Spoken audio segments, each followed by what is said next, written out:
Hello, everyone. Welcome, welcome. This is your host, or hostess, Dr. Maslin and M.OPARAOJI. I welcome you warmly to episode 2, series 3. Again, we're now freshly into 2026, and we still have a lot to talk about, that concerns our African culture. Um, both for people at home, the homestead that I call it, and in diaspora.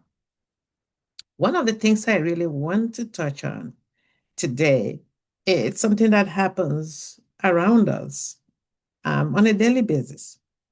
And for some of us who have traveled many places of the world due to work, carriage, or pleasure, would testify that this particular topic that we're going to talk about today varies from place to place, but I have discovered, in so many times that this particular topic fails to be carried out successfully in certain areas more than the others. And we are talking about this um, particular one. If I could open that. Oops. The service industry. Okay. In this episode 2, where we just started, I wanted to touch on the basis of some of the things that really I have observed. And to this topic, I call it When in a Service Business, Please Serve. And one of the things that I have noticed is, especially when it comes to Africa, and I'm not going to generalize, especially experiences with, let me go back home to where I really, I have observed this quite a bit. It's in my state, Imo State, Nigeria. Um, we have so many things going for us. One of the things that I loved about my country, Nigeria, or I still love about it. I never stopped loving Nigeria. I will never stop, no matter how bad it goes. And I say this without mincing words, and I share that with my young ones as well. Yeah, it needs a lot of helping it to grow, but again, we cannot, shove the dirty baby out there, pouring just water on it and think it will get really clean. No, we all have to put our hands on deck, whether we are even ignored or not. So some tribes, yes, we are. Taking, for example, some books that are being written out there, ignoring a whole tribe, a major one. And we're going to talk about that topic next time. You cannot just blink and wish some people off the face of the earth. It's not possible. And when we stop trying that and start finding a way to come together, it makes life better. Believe me. So, one of the things that I found that works or has been awesome is this idea of less money changing hands, cash, that is. I visited, I was home during the holidays. And one of the things that really thrilled my little weak or tired heart is the fact that you don't have to carry money all the time nowadays. They have done so well with the financial aspect, whether they call it the POS, the money post, or whatever it is. This is where I've seen us following the steps of, I think China does it a whole lot in their provinces. They just exchange money electronically. You buy, even in the little village markets, somebody is giving you the account number to pay in, and it instantly this thing shows up on this other person's, receiving end, and they say, "Yeah, you've paid for it. It went through on that."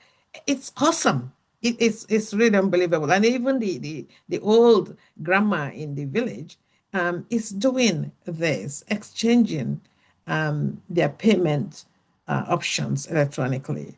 It doesn't mean that the physical cash is in extinction now. No, it's that more of these transactions are making life easier, making caring about cash less, and the crime to that effect is also, um, lowered, I suppose, because now you don't have to deal with that. Yeah, there is going to be the other aspect of the bad with electronics, or electronics exchange, fraud. Yeah, but it's something you can always keep an eye on. But kudos to Nigeria for that aspect alone. So, having said that, I'm going back to my service. The service industry is a huge one for especially a third world country growing up. So we must heed to that call to make it better.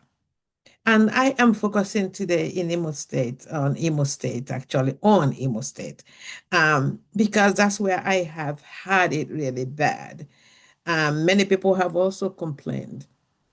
Why is it that we don't get smiles from the people who serve you food, especially in the food industry, the restaurants? No matter how highly reputed it is or how the booker, people don't smile. They frown on their faces as if the world is on their shoulders. We all have things we carry around, but to show that in the workplace, that is one of the things that we are asked to, keep it at home. And when you come to your office, you show like, hey, you own the world. And in places of the world where services like this happen, the people who serve, they make more money when they smile, when they are very polite, when they share what they know with you in the way of food. So when you approach a restaurant as somebody who is bringing your own money, hard-earned money, or whichever way, you are asking for somebody else to help you be at ease. At that point, you didn't choose to cook in your home. You decided you wanted to taste what everybody's been talking about, with this industry or with this facility in the way of food. And some are better than others, but there are some that are unbelievable. First of all, the food can be as good as it can be. The atmosphere, the ambience could be perfect. Everything about it, the decor and all that could be really great, but the service itself, if especially the people serving the food are not polite, they are representing your facility sadly, badly, and that could cost a whole lot. On the part of the facility, this is where the owners, the business owners, must step in to see what's going on. Most of them, the moment they start making the money, they like disappear. You got to be there to see how it's running. Even if you have 10 of those facilities scattered all around, you got to be there or have people who are capable of representing, your interest, seeing that things move well. The food must taste good because that is a reason why people come to you. There's a reputation that somebody else has tasted this and they wanted to come see for themselves, with whatever they have, the money they have. And they are bound to tell others how good, how bad, how ugly their encounter was, or that, whatever you're serving is. And the first port of call, the first person they meet, the first person that represents your business are your employees, those who serve the food, the drinks, those who clean the facility, and much, much more. So this is why it's important for those who care to listen that when in a service business, You must ensure your people serve. So on the part of the service person, the employee, gosh, if you are not ready to work, stay home. That's simple. Um, if you are not ready to work, let somebody else get a chance. This is not a place for you to just look sad, look like you don't belong in the world. No, go to the locker room and shake that off again, shake a leg before you come back in. And this is not the time to show the customers that you are paid less, you are not paid what you're worth, or that this job is below you and all that. No, the customers don't really care about those. They are happy to see you. And believe me, when you really are polite and you smile, they get interested in you and who you are, because your appearance and also your attitude and your service, what you put out there, might endear them to say, "Hi, who are you and why are you? What are you doing here?" They get to know you better and maybe help you. And most importantly, everybody knows that, okay, the service person is not paid well. The tips, the extra money you get from somebody who is acknowledging your service is sometimes gets beyond what your salaries are. So this is why we are asking you to serve. And if you belong in the service business, and how do we go about doing that? If I could move this, that would be great. It's not moving. I don't know why. Here I go. So how do we go about serving in a service business? And first of all, I need to address the owners of such facilities. I would encourage us to prioritize exceptional service, and that means treating the clients well. The customer comes first, and the customer is always right, like they say in business. So what do? You owe it to the customer and you owe it to your employees to train them well. Yeah, you might decide you want to save money and bring them in dozens for a penny. But yeah, if they accept to do that or take that your penny, you owe it to them to really train them to do their job well. And doing their job well is understanding the why, the what, the when, the how.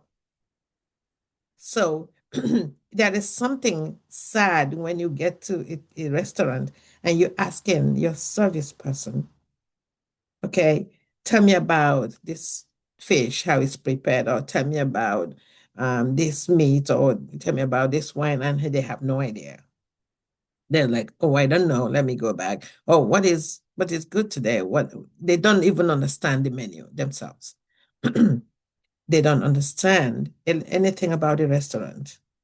You bring them in by the dozens, you train them for 1 hour, and you push them out there to go and serve. That's not fair to the employees. As an employer, you make sure your service people are neat, well groomed. There is always this um, um, sense of don't know what to call it, but non-hygiene when you see a server with long nails that are really not kept well. So some of these things are things that you train people on to groom very well, to also be able to speak very well in the language preferred to the client who has come maybe tired from their day's job and all that, to really have a quiet meal or a decent meal from your restaurant. Focus on relationships. The business owners, this is not time for you to start your business and then go on ending vacations. No, You stay about your business, or you employ people who will be your second pairs of eyes walking around. It thrills um, the individual eating at your facility when you come around to say, hello, how is the food today? Is there anything we can do better? That focus on client, a business owner or facility relationship is very, very important in you running your business, and also important for your client who comes in and will tell others how you receive them. It's time to use technology. I know some people are like, oh, we are a small store, or we are a small restaurant. There is nothing small about it. You are in competition with any other restaurant. So try to look into or progress into modern times. Technology, are you still writing your menu by hand? That is fine. But when it comes to payment, are you still running the credit cards the old-fashioned way? Are you still insisting on not taking credit cards? And there are certain things that are really outgrown, outdone that people don't do today. So, and if you're going to be that way, write it out so people will know. Not when I finish eating and then you tell me, oh, sorry, we only take cash, or we don't take cash. That's not good service. So use the technology. If some people have to call in to, order in before they come in, look into those. All these are making you efficient. And in this day and age, as we step more and more into artificial intelligence, you're going to see the growth of that. There's going to be competition between your facility and others who are progressing towards modern times. It's encouraged.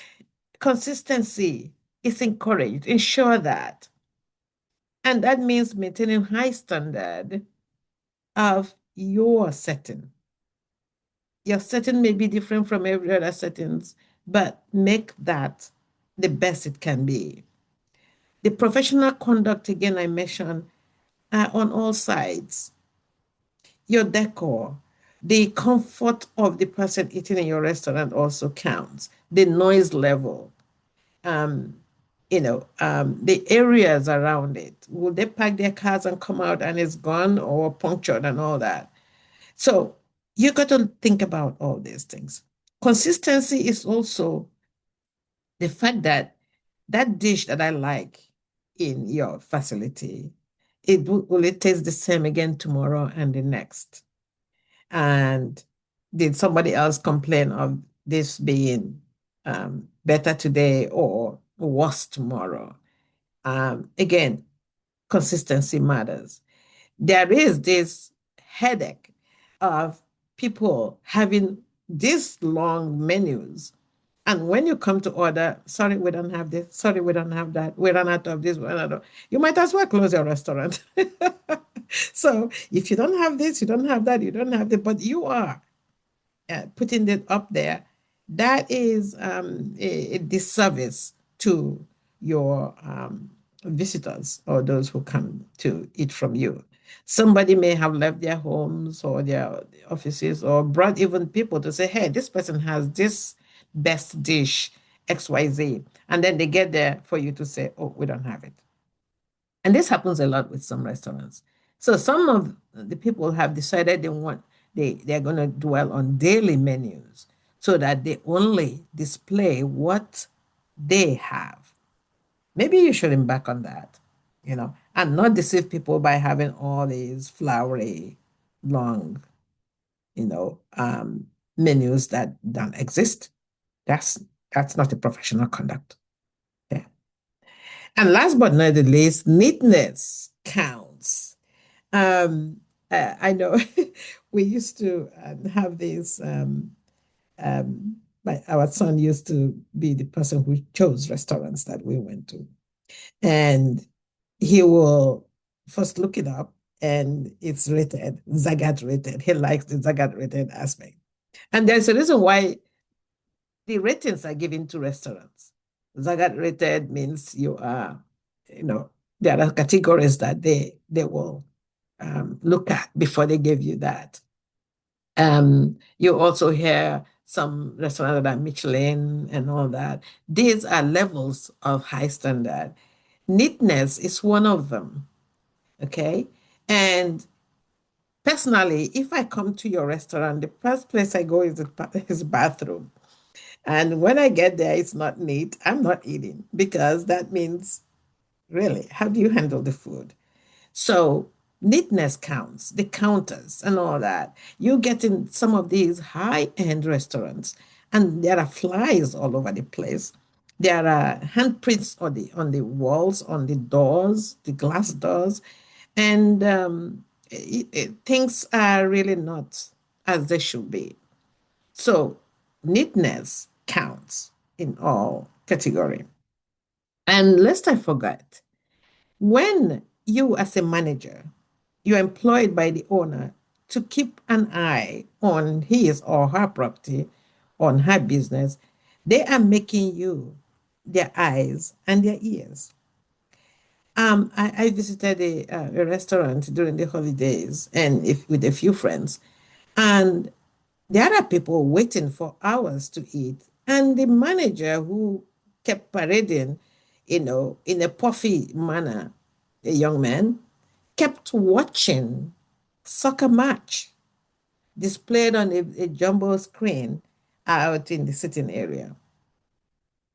And I was wondering, looking at him, shouldn't he be asking around to know who is waiting for what and all and helping the kitchen or the service people do their job than to just sit and watch TV or the sports going on?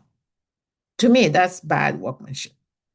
If I was the owner, I will fire you there and then because I didn't train you to come watch TV during work.